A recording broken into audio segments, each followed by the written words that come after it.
Oui, c'est ce que je vous propose sur ma chaîne Éveil spirituel pour tous, dédiée à l'élévation des consciences ainsi qu'à votre éveil spirituel.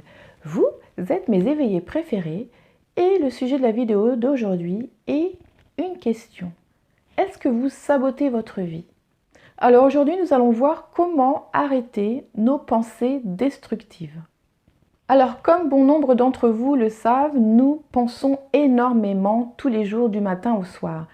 Ça peut être différents genres de pensées. Le genre de pensée que nous avons quand nous nous regardons dans le miroir le matin et nous faisons la tête « Ah, quelle horreur !» ou alors tout simplement « Ah, j'ai oublié quelque chose » ou alors on est coincé dans le trafic routier et en fait on peste aux autres parce qu'on voudrait avancer plus vite, etc. On a tellement de pensées du matin au soir. Les scientifiques disent que nous avons de 40 000 à 80 000 pensées par jour. C'est énorme, n'est-ce pas? Donc ça veut dire une chose, nous ne sommes pas conscients de toutes les pensées que nous avons automatiquement. La plupart de ces pensées, ils disent qu'elles sont recyclées de la veille, voire de l'avant-veille, d'il y a 1 an et voire même d'il y a 10 ans. Et pour finir, que la plupart d'entre elles sont complètement négatives et contre-productives. Donc cela paraît incroyable, mais il y a une explication scientifique à tout cela. Tout d'abord, il y a différents degrés de pensée. Les pensées positives qui représentent un pourcentage minuscule de la somme des pensées d'une journée. Puis nous avons les fameuses pensées négatives qui sont dues à notre perception personnelle et négative de la réalité et qui bien souvent nous handicapent et nous empêchent d'avancer. Celles-ci peuvent être, selon moi, classifiées de non dangereuses, comme « le temps n'est pas terrible aujourd'hui » ou bien « j'aimais mieux son ancienne coupe de cheveux ».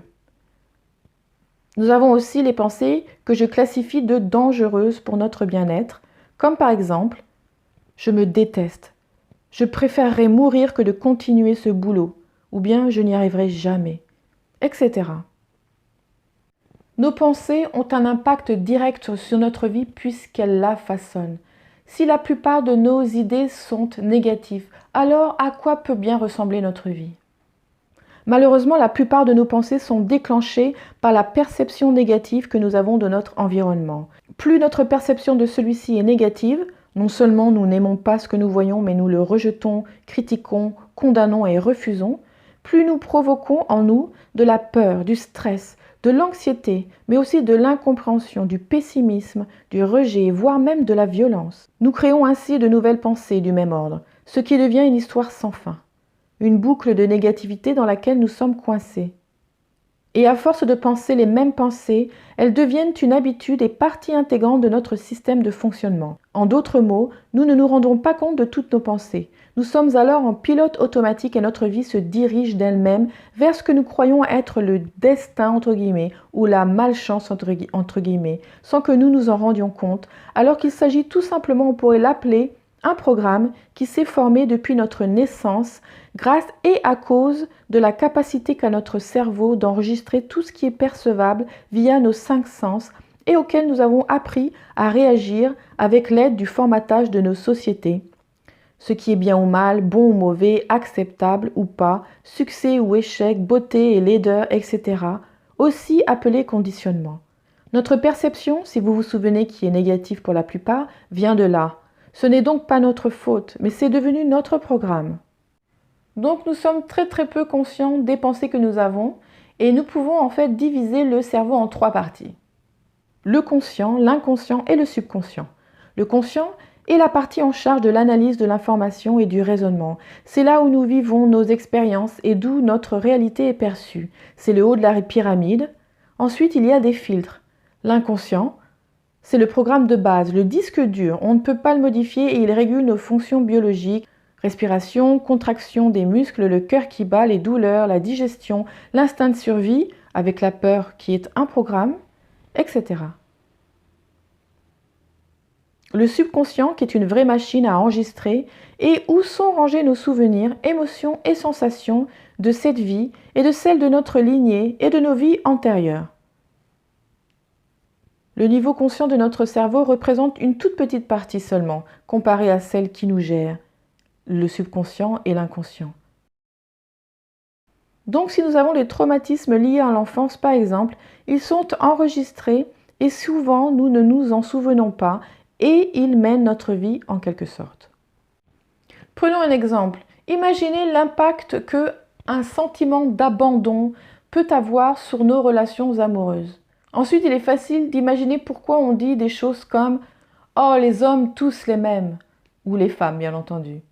Ou alors « Je n'ai pas de chance en amour ». Alors qu'il nous faudrait être conscient et accepter que nos relations sont biaisées par notre sentiment récurrent d'abandon dans cet exemple et qu'à cause de cela, dans notre vie, nous percevons tout ce qui tourne autour du thème de l'abandon où nous sommes indignes d'amour. Si notre réalité, reflet de nos pensées, ne nous plaît pas, alors à quoi pensons-nous chaque jour? Et que pouvons-nous faire si nos pensées sont imprimées dans notre subconscient et qu'elles peuvent venir et aller comme ceci sans que nous nous en rendions compte, créant ainsi une réalité que nous ne voulons pas? Si vous n'aimez pas votre vie, alors vous devez observer et disséquer votre mode de pensée pour le remettre en cause et surtout entraîner votre esprit à penser différemment, à penser le genre de pensée qui vous servent. Alors comment faire si tout est automatisé? Peut-on changer cela? Eh bien oui, les neurosciences vont répondre à cette question. Une des découvertes les plus étonnantes est la capacité d'adaptation du cerveau aux événements de la vie. Au cours des apprentissages et des expériences, c'est la structure même du cerveau qui se modifie avec la fabrication de nouvelles connexions entre les neurones. On parle de plasticité cérébrale pour décrire cette capacité du cerveau à se façonner au gré de l'histoire vécue. Rien n'est jamais figé dans nos neurones, quels que soient les âges de la vie. C'est une véritable révolution pour la compréhension de l'humain. Les anciennes théories qui prétendaient que tout était joué très tôt avant 6 ans sont donc révolues. Notre vision du cerveau est désormais celle d'un organe dynamique qui évolue tout au long de la vie. Alors les cellules de notre cerveau se renouvellent. Cela s'appelle la neurogénèse et c'est bien la preuve que nous pouvons changer nos habitudes et ainsi le cours de notre vie. Pour cela, il faut entraîner son cerveau et c'est seulement la répétition que le cerveau, à force, créera de nouveaux circuits neurologiques et qui nous amèneront à de nouveaux résultats dans notre vie. En résumé, si vous êtes bloqué dans votre vie, il est possible d'en changer en profitant de la capacité plastique qu'a notre cerveau, ainsi qu'en s'entraînant à produire de nouvelles pensées, de nouvelles idées qui deviendront nos nouvelles habitudes. J'espère que vous avez apprécié cette vidéo. Je voudrais maintenant vous offrir un livre numérique que j'ai écrit et qui s'appelle 4 exercices pour contrôler ses pensées, gérer son esprit pour gérer sa vie. Et il y a le lien qui est dans la boîte à commentaires, donc je vous invite à télécharger ce petit guide de 4 exercices où vous apprenez justement des exercices tout simples qui demandent bien entendu un entraînement journalier pour essayer de diminuer le flot de vos pensées et commencer votre changement. En fait, si votre vie ne vous plaît pas, vous savez que vous avez du changement à faire, que c'est possible. Et la neuroscience vient de nous expliquer qu'en s'entraînant et en entraînant le cerveau chaque jour à absorber de nouvelles idées et former de nouvelles habitudes, vous allez pouvoir complètement changer votre vie. Donc c'est à vous de jouer. Je mets aussi un lien d'une source, d'un article qui me semble très intéressant, dont j'ai pris quelques petites informations aujourd'hui d'ailleurs. Je vous souhaite une excellente semaine et je vous dis à bientôt. Mais en attendant, n'oubliez pas, vous êtes le corps, l'esprit et la conscience. Bisous. Vous avez toujours rêvé de prendre en charge votre vie et d'être libre? Alors abonnez-vous à ma chaîne car je prépare tous les outils nécessaires pour que vous puissiez devenir le boss de votre vie.